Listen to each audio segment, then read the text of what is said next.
Hello, this is Zach Clark, Development and Leadership Coaching, and I want to work with you today on this big topic of online communications, raising money online. There is so much information out there, so many different ideas and trends right now.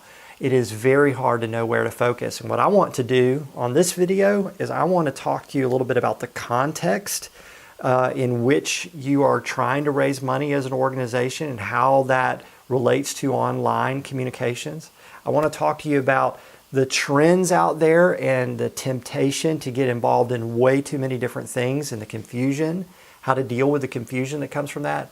And then lastly, I want to give you some essential things. These are the things that if someone says to me, Zach, boil it down for me, what do we need to be doing so that we aren't distracted? How do we know what to focus on that's going to get results over time? So I'm going to give you those essentials that I would love to see you implementing in your organization. So first of all, the context. Now, there's a tremendous amount of information. People are obsessed online right now with sharing seminars and webinars and information about all the things that you need to be doing to raise money online.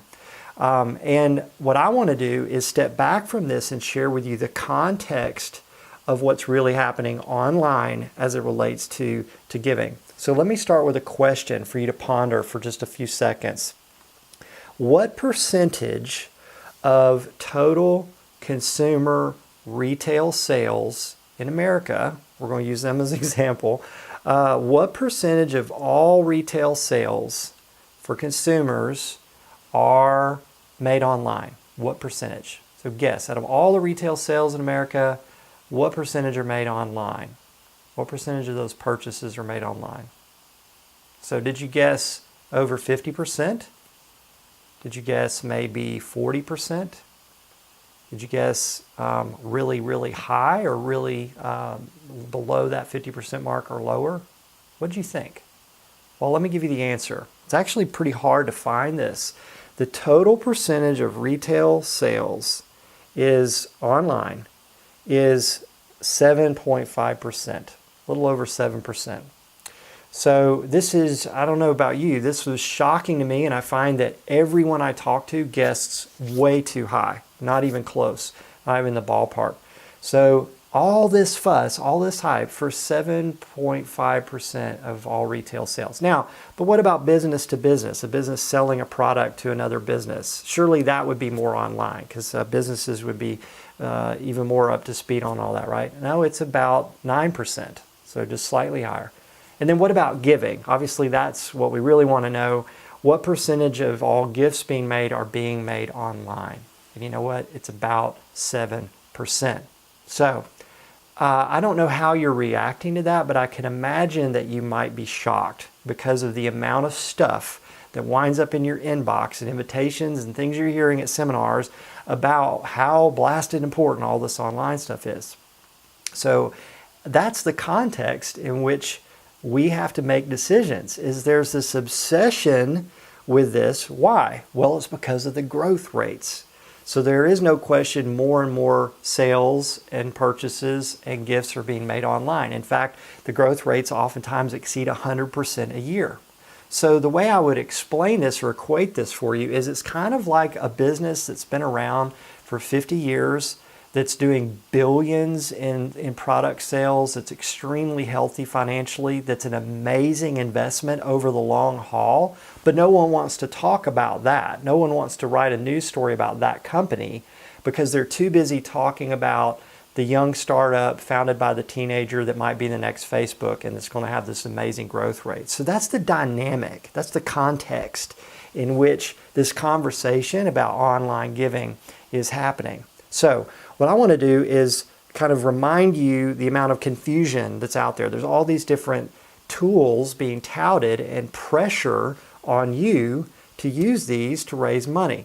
You've probably been hearing or being involved in giving days that are going on all around the country where we have this big day of giving in our community and we do all this stuff online and try to get people to give all on the same day. The reality is at most organizations, even with all the effort and time they're putting into, the impact is very, very small. The results are very disappointing. So that it has a collective impact, and it's overall very, a good thing. I'm not saying it's a bad thing, but for the amount of time and energy that we can get pulled into, I think we have to be careful. You're hearing a lot about Kickstarter campaigns. You're hearing about how do you have viral? Get a video or piece of content to go viral, like there's a recipe. You're going to be hearing a lot about peer-to-peer fundraising online, where people set a goal and reach out to other people to raise money. You're going to hear about texting to give and all those things. You got to do this. And when we hear about this, it's like, you got to do it, you got to do it, you got to do it. And we get very overwhelmed. So that's not what I'm going to do with this video. I want to focus in on the essentials that we share with people when they're asking us this, that you can take to the bank, that you can do these and you can be consistent, you can stick to it, and you can have the confidence to know that over time this is really going to have a big impact. So first of all, let's just start with these essentials. So first, website. Okay, I'm not going to talk a whole lot about what your website needs to be. What I am going to focus on is the reality that more and more people every year are making their giving decisions in different ways, but then making the gifts online. So it's not so much that they're responding to online fundraising, but yes, that percentage of gifts being made online is going up. It will continue to go up. So you have to provide a way for people to give online. It needs to be on the main page of your website in terms of need to be able to find it rather easily. And it needs to be a simple, clean, contemporary interface. This is not rocket science. There are a lot of tools out there you can use. Stay away from those where if someone is giving, they have to register or create an account to give. That is a mistake. If you have that on your website right now, that's a problem. So look for a tool that enables people to give first, and then the account is created in reaction to that. So it should be as simple as possible. You want to make it stupid simple. Second, you want to look at Facebook. Not as a fundraising tool, but as a way of communicating authentic stories, photos, and videos. So as much as I hate to say it, in terms of the amount of time and energy, it is worth putting consistent effort into putting authentic stories, unscripted photos and videos, just very real stuff on Facebook, I think is critical in today's world. Third, if you are a leader or staff person and you are working with people externally, meaning you're meeting with potential donors, you're making presentations, you're giving speeches, you're trying to raise money, you've got to be on LinkedIn. You really do. Again, not because you're going to raise a lot of money, but because in today's culture, that more and more is where the connections can be made, and people can look into who you are before they meet with you, that sort of thing. So I encourage you to use that tool. I believe that's an essential tool, just like Facebook, for a organization. Fourth, am I off track here? No, fourth, you've got to use consistently photos and video of the people that you serve in an authentic way. So again, not scripted, not overproduced, but you need to be able to have a constantly growing stock of photos and videos that are authentically about what's going on in your organization, where the hero is the giver who is supporting the life changes that you're able to capture on photo and video. I believe that is essential. And even if you have to start small, really growing that over time.